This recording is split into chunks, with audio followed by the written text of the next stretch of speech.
Hello everyone, welcome back to Proxy Gyan. मेरा नाम शबाज है दोस्तों। उम्मीद करता हूँ आप सब अच्छे होंगे। तो आज हम पार्ट 11 के बारे में डिस्कस करेंगे दोस्तों, about principle of business management, जिसमें हम इंटायरली डिस्कस करने वाले हैं डिसीजन मेकिंग स्किल्स के बारे में।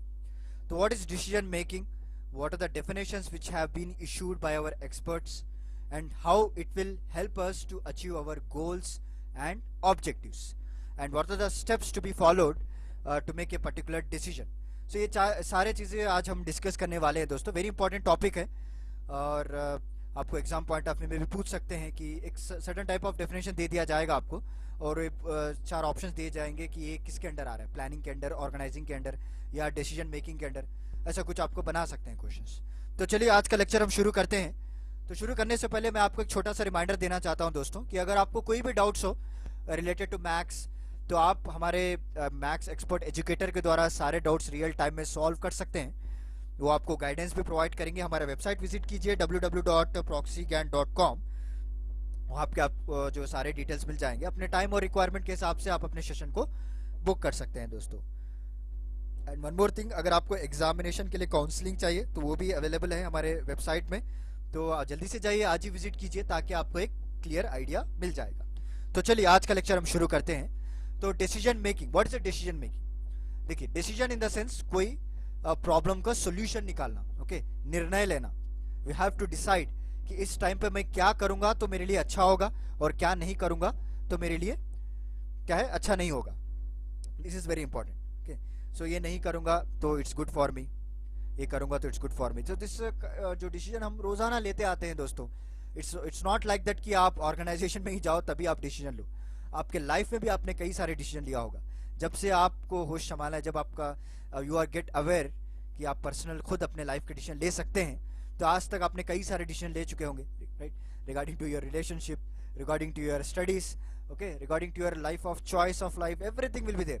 It comes under decision, not only related to the particular organization, but आपकी जो जिंदगी है रोजाना जो चल रही है, सुबह से उठकर आप रात तक जब सोते हैं, दिन में कई सारे आप डिसीजन लेते हो अकॉर्डिंग टू द सिचुएशन। तो बेसिकली आप वही समझ लीजिए, coming to an conclusion about the solution of problem, okay. And decision is an action chooser from various possible course of action. तो कई बार ऐसा होता है कि आप जो है सपोज फोन लेने जाते हैं, आपको मार्केट में तो ऐसा नहीं कि सिर्फ एप्पल मिल रहा है या सैमसंग का फोन है, कई सारे मॉडल्स हैं। आपको एमआई हो गया, और ओप्पो फोन हो गया, वीवो हो गया, एप्पल हो गया, सैमसंग हो गया, सारे ब्रांड्स में से आप सिर्फ एक ही फोन लेते हैं, ओके। ये सारे आपके पॉसिबल कोर्स माने जाते हैं। चाहे तो आप इनमें से कोई भी चूज कर सकते हैं, बट अल्टीमेट जो आप चूज कर रहे हैं, दैट बेस्ट ब्रांड, और depends on their quality, processor, everything, वो डिसाइड करके आप जो कर रहे हैं ना, फाइनल कंक्लूजन जो आ रहा है, that is called decision making. Clear हो गया आपको? तो चलिए इसके कुछ स्टेप्स हैं वो हम पढ़ लेते हैं। उससे पहले मैं आपको थोड़े एक्सपर्ट्स के द्वारा जो डेफिनेशन दिए गए हैं, जैसे कि आपने अभी तक जितने भी लेक्चर्स आपने देखा है, तो हर बार मैं एक्सपर्ट्स के द्वारा जो एक्सपर्ट्स जो डेफिनेशन दे रहे आ रहे हैं वो मैं इंक्लूड किया है, ताकि आपको भी पता चले कि जो टेक्स्ट बुक डेफिनेशन है वो क्या है। So decision making is a work which a manager performs to arrive at conclusion and judgment. So according to Allen, इनका एक मानना है कि डिसीजन मेकिंग, देखो भाई, जो ऑर्गेनाइजेशन की बात कर रहे हैं लोग, हमें यहाँ पे सिर्फ ऑर्गेनाइजेशन की बात कर रहे हैं, ओके। खुद की जिंदगी में तो हम खुद के मैनेजर हैं, but well coming to the organization where the manager will take the decision, okay. तो कई सारे ऐसे सिचुएशन आ जाते हैं वहाँ पे उनको जो एंटायरली डिसीजन लेना पड़ता है, okay, regarding to your job employment, regarding to your recruitment, and regarding to your removal, okay, everything will be there, regarding to process also. तो जो लेता है वही कंक्लूजन है, वही जजमेंट है, इनका कहना है। Next, according to George Terry, तो इनका ये कहना है कि decision making is selective based on some criteria.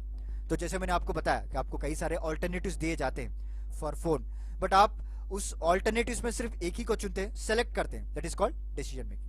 Next, according to E Dale, तो इन्होंने ये कहा है कि मैनेजमेंट डिसीजन और दोज डिसीजन, जो ये सारे एक्टिविटीज को मद्देनजर रखते हुए लिए जाते हैं, प्लानिंग हो गया, ऑर्गेनाइजिंग हो गया, स्टाफिंग हो गया, डायरेक्टिंग हो गया, कंट्रोलिंग हो गया, ये सारे चीजों को आप माइंड में रख के उनको किस तरह से आप एफिशिएंसी इंप्रूव करना चाहते हैं, ओके, क्या क्या चेंजेस लेकर आ रहे हैं, और कंप्लीट स्टडी करके जो आप डिसीजन लिए जाते हैं ना, उसको कहते हैं decision making according to the Dale.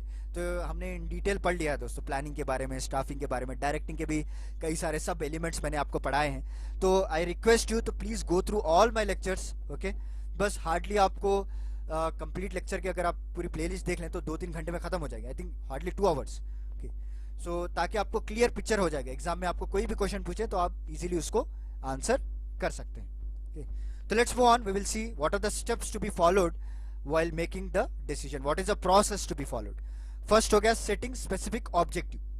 तो डिसीजन लेने से पहले आप माइंड में ये फ्रेम कर लीजिए मैं किसके लिए डिसीजन लेने जा रहा हूं। That is also very important कि मेरा ऑब्जेक्टिव क्या है, मैं ये हासिल करना चाहता हूं और मेरा रिजल्ट ये आना चाहिए।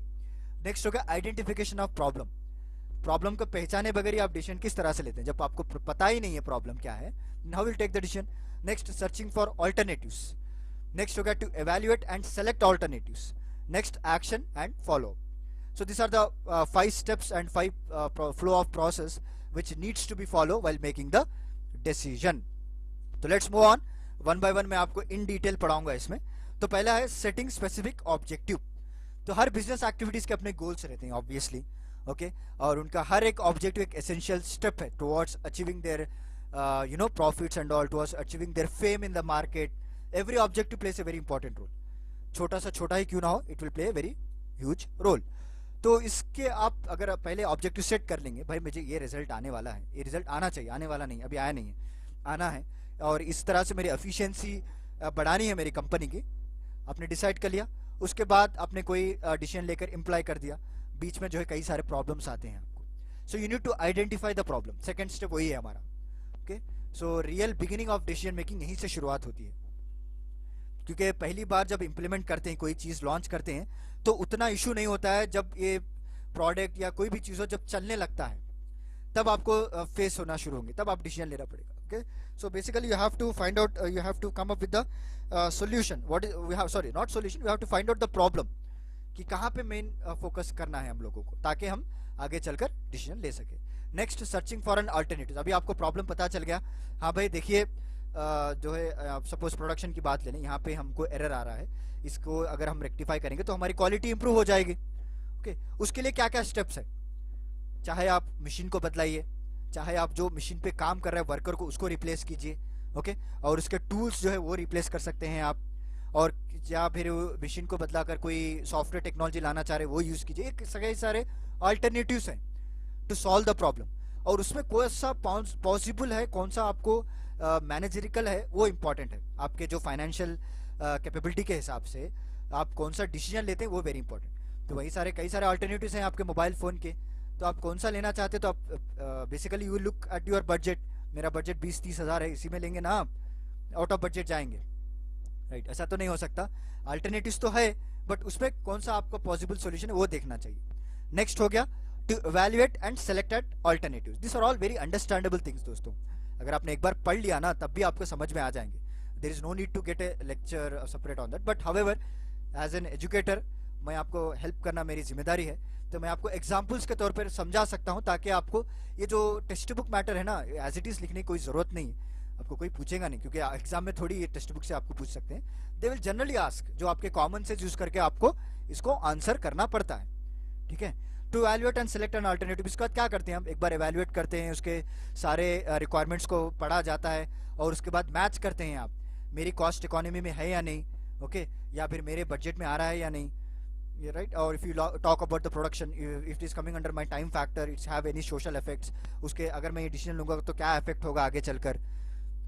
Okay, after getting all these things, you will select one alternative, okay, in order to achieve your objective. Next will be action and follow. This is also very important। ऐसा नहीं कि आपने डिसीजन ले लिया, implement कर दिया और उसको पकड़ा लिया ही नहीं, आगे चलकर क्या होने वाला है, उसका रिजल्ट आपको जिस तरह से आपने सोचा था वो आ रहा है या नहीं, ओके, और उसमें कुछ भी प्रॉब्लम्स आ सकते हैं, कई सारे हर्डल्स हो सकते हैं, राइट। आपने कोई डिसीजन लेकर इम्प्लाई कर दिया, उसके बाद फिर क्या प्रॉब्लम्स आए वो भी रेक्टिफाई करना है, उसको फॉलो अप करना है, और टाइम टू टाइम उसको रिवीजन करना है, ताकि आपको प्रोसेस जो है एक स्मूथ फ्लो में बना रहे। तो this are the few basic steps which is need to be keeped in mind when you are taking any decision. Okay, so this is about today's lecture दोस्तों, छोटा सा लेक्चर है, ओके, उम्मीद करता हूँ आपको क्लियर हो गया होगा। तो चलिए फिर मिलता हूँ मैं आपको अगले लेक्चर के साथ, तब तक के लिए धन्यवाद दोस्तों।